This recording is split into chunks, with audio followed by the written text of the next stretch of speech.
Ok, alléluia, alléluia, alléluia, peuple de Dieu, nous vous saluons dans le beau précieux nom de notre Seigneur Jésus-Christ. Aujourd'hui, nous voulons ramener ceux qui sont hors de la maison du Créateur à leur maison.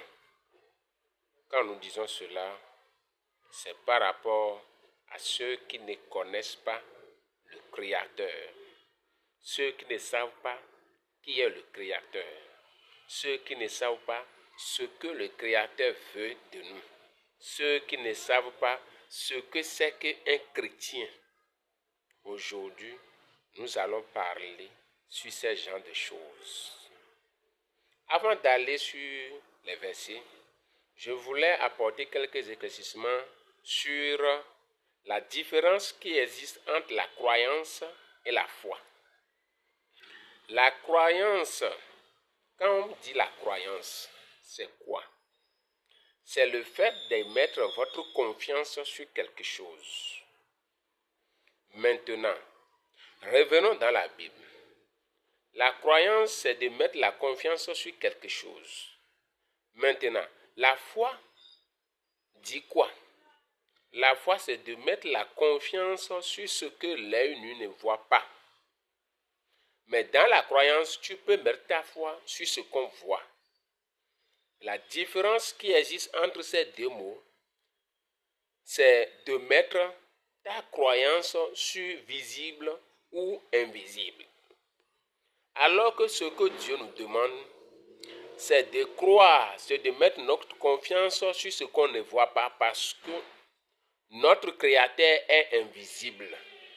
Que celui qui connaît la valeur, la capacité, l'identité de notre Dieu Créateur sache que c'est quelque chose qui est invisible. Maintenant, pour être un vrai chrétien, que faut-il utiliser entre ces deux-là? Il faut utiliser la foi. Et nous tous, nous savons que la foi, c'est d'avoir la confiance de croire sur ce qu'on ne voit pas. Mais d'autres personnes ont dit Jésus-Christ est Dieu. Et nous tous, nous savons que Jésus-Christ est visible, que tout le monde a déjà vu il y a des années passées. Et je pense qu'il a fait au moins son temps de vie qui va jusqu'à 33 ans sur la terre avant de prendre son départ. Aujourd'hui, un homme, à base de la connaissance de la chair, se lève, dit que c'est lui qui est le créateur de tout. Alors que le créateur de tout nous a dit par des lettres, par des écritures, par des versets, qu'il est invisible. Là maintenant, nous allons retourner dans les versets. Je vous ai dit dans quelques vidéos que l'esprit qui anime Jésus-Christ même là, son origine se trouve dans Proverbe 8 à partir du verset 22 jusqu'à 36. Pour ceux qui savent lire, que le nom de l'Éternel nous aide. Aujourd'hui, nous allons faire face à quelques versets qui nous montrent qui est Dieu et ce qu'il veut et ce que c'est qu'un vrai chrétien. Merci beaucoup. Nous allons aller dans les lectures. Premièrement, nous allons lire quelque chose dans Ephésiens 2, verset 8. Car c'est par la grâce que vous êtes sauvés, par le moyen de la foi, et cela ne vient pas de vous, c'est le don de Dieu. Mais quand nous lisons ces versets, est-ce que la croyance n'est pas le don de Dieu? Mais pourquoi c'est la foi qu'on a pris ici? Parce que celui qui connaît Dieu doit prendre le chemin de la foi parce que notre Dieu est invisible. Que le nom de l'Éternel soit loué. Nous poursuivons toujours la lecture. Le verset 9 du Ephésiens 2. Ce n'est point par les œuvres afin que personne ne se glorifie. Parce que aujourd'hui les gens prêchent en disant de faire du bien comme si c'est le bien qui va nous amener devant le Créateur de tout. La Bible nous dit ici que ce n'est pas de notre puissance, que c'est Dieu qui nous a fait cette grâce-là. Que de ne pas penser que c'est à faire du bien afin que personne ne se glorifie, dit c'est moi, c'est moi, c'est moi. Que le nom de l'Éternel soit loué. Lisons le verset 10. Car nous sommes son ouvrage, ayant été créés en Jésus-Christ, en Jésus-Christ, pour de bonnes œuvres que Dieu a préparées d'avance afin que nous les pratiquions. Donc cela ne dépend pas de notre volonté. Que le nom de l'Éternel soit loué. celui qui fait du bien, celui qui fait du mal, celui qui fait tout ce qu'il fait ne dépend pas de lui. C'est le Créateur qui est derrière toi. Nous allons poursuivre la lecture en lisant Hébreux 11, verset 1er. Là, nous voulons lire ce que c'est que la foi. La foi. Or, la foi est une ferme assurance des choses qu'on espère, une démonstration de celles qu'on ne voit pas. Qu'on ne voit pas. Est-ce que, soyons véridiques, nous n'avons pas vu Jésus-Christ, mais regardez ce qu'on nous dit ici, ce qu'on nous demande et comment nous pouvons l'obtenir.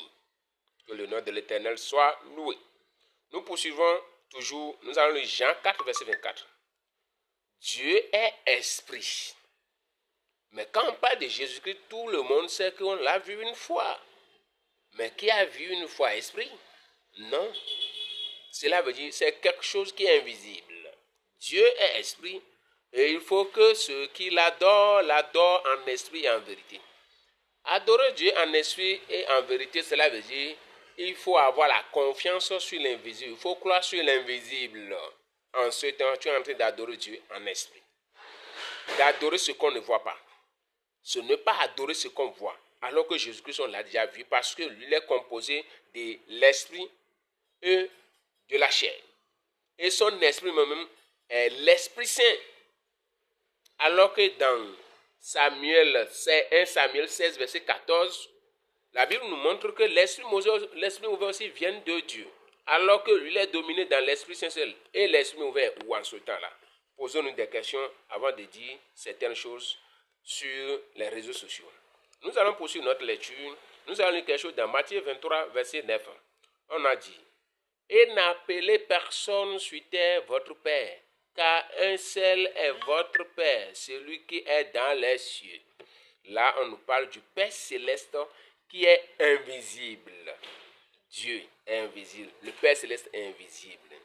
Que le nom de l'Éternel soit loué. Donc, celui qui adore Dieu adore le Père céleste. Cela veut dire qu'ils sont les mêmes choses. Dieu, c'est le nom invisible. Et le Père, c'est le nom visible. Parce que quand on dit un Père aujourd'hui, nous connaissons qu'un Père a des enfants. Que le nom de l'Éternel soit loué. Nous allons lire dans Jean toujours 14, verset 8. Là, vous allez voir que c'est une question de piège. C'est comme ce que Thomas avait fait. C'est ça qu'on a fait ici. Et les chrétiens ne savent pas, ils sont tombés dans les pièges du malin. On a dit, Philippe lui dit, Seigneur, montre-nous le Père, et cela nous suffit. Voilà la piège. La personne est invisible. Maintenant, quelqu'un d'autre demande à visible qui est devant lui là, que de lui montrer l'invisible. Vous voyez que c'est une question de piège. Est-ce que ça peut se passer? Comment on va montrer ce qui est invisible?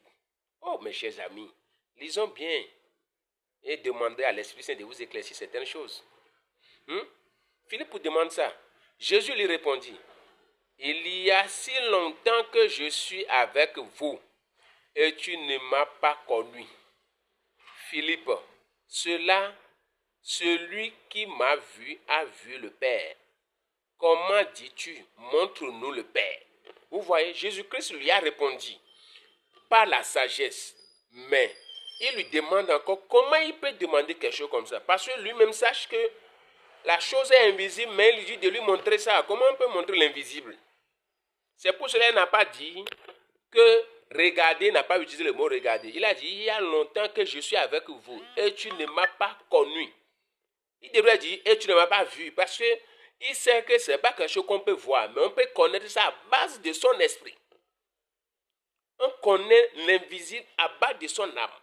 Mais lui, il a demandé que l'œil puisse regarder. Jésus-Christ lui a donné une réponse qui vient de la sagesse totale.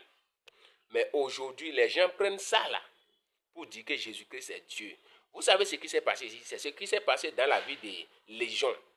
Quand on lui a demandé quel est ton nom, ce n'est pas lui-même qui a répondu. C'est les esprits qui sont en lui qui ont répondu. Mais si quelqu'un ne sait pas faire, le nom de cette personne-là n'est pas légion. C'est ce qui s'est passé dans la vie de Jésus-Christ ici. Donc, mes chers amis, je passe par cette occasion pour vous dire que si vous êtes vraiment un chrétien, il faut avoir la foi. Et avoir la foi, c'est de croire sur ce qui est invisible. Ne mettez pas votre confiance, votre esprit, votre pensée, votre connaissance sur ce qui est visible. Parce que Jésus-Christ, on l'a vu une fois au moins. Mais le Dieu continue de dire qu'il est invisible. Comment vous voulez comparer ce qui est invisible par rapport à ce qui est visible? Quel est votre souci? L'invisible n'est pas visible. Vous savez, la puissance de Dieu même se cache dans l'invisible. Parce que tout ce qui est visible a un jour de péremption. Tout ce qui est visible peut être tué. Tout ce qui est visible peut être détruit. Et tout ce qui est visible a son date de péremption. Notre Dieu n'a pas une date de péremption et il est éternellement éternel. Donc mes chers amis, je vous demande, avant d'amener certaines choses sur les réseaux sociaux, réfléchissez bien. Dieu ne nous a pas donné la connaissance inutilement. Il nous a donné pour que nous puissions l'utiliser. Donc utilisez cela à base de l'esprit de révélation et l'Esprit Saint. Sinon vous allez rentrer dans des choses que vous-même vous n'aimez pas. Donc mes chers amis, je vous demande toujours que nous avons plusieurs choses à vous expliquer. Mais compte tenu du temps, on n'arrive pas à venir sur les réseaux sociaux comme vous le voulez. Donc, le créateur de tout, qui est notre commandant, nous aide. Que son nom soit loué. Merci beaucoup, abonnez et partagez.